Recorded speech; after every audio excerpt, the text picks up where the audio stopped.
Doctor संपदा मुंडे प्रकरणामुळे फलटण तालुक्यातील अनेक गोष्टी समोर आल्या।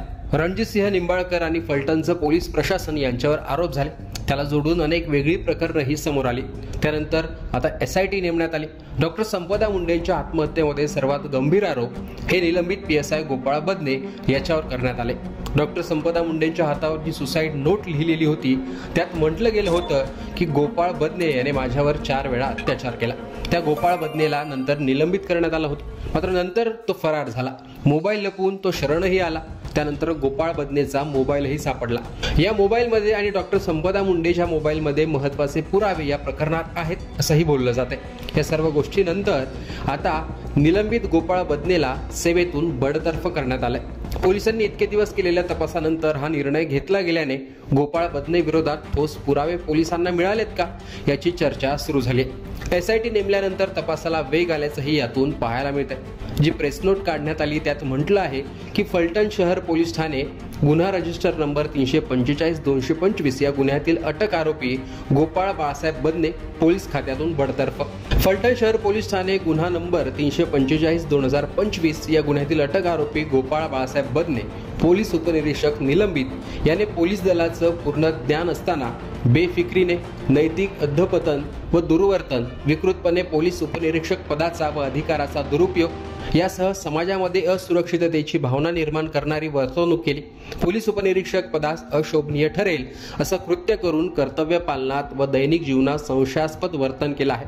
तसेच नमूद प्रकारे केलेलं कृत्य हे अत्यंत घृणास्पद आणि निंदनीय आहे। त्यामुळे गोपाळ बाळासाहेब बदने या शासकीय सेवेतून यापुढे कर्तव्यार्थ ठेवणं सार्वजनिक व लोकहिताच्या दृष्टिकोनातून उचित होणार नाही।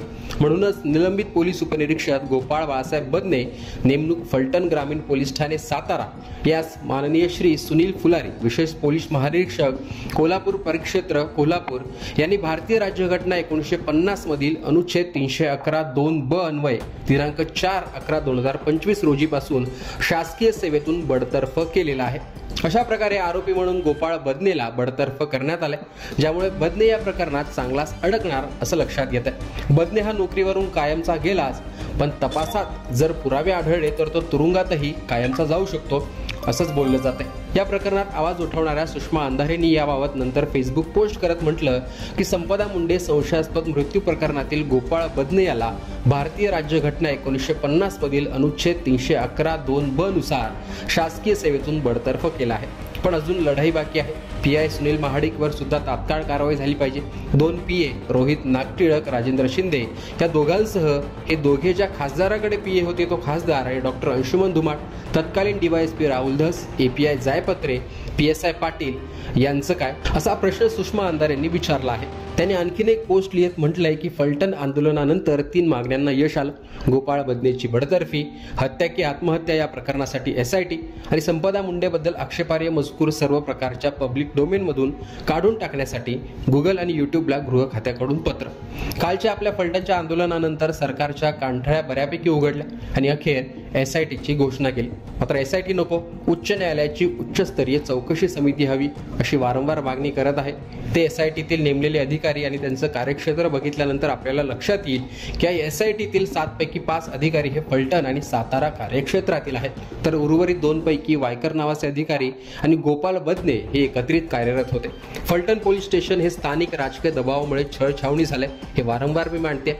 आणि त्याच फलटण तथा सातारा जिल्ह्यातील जर 7 पैकी 5 अधिकारी SIT देत असतील तर हे लोक PI Sunil Mahadik, API Jaypatre, PSI Patil, 2 PA Shinde आणि नागटिळक यांच्यावर आरोपपत्र दाखल करण्याइतपत भयमुक्त काम करू शकतील का?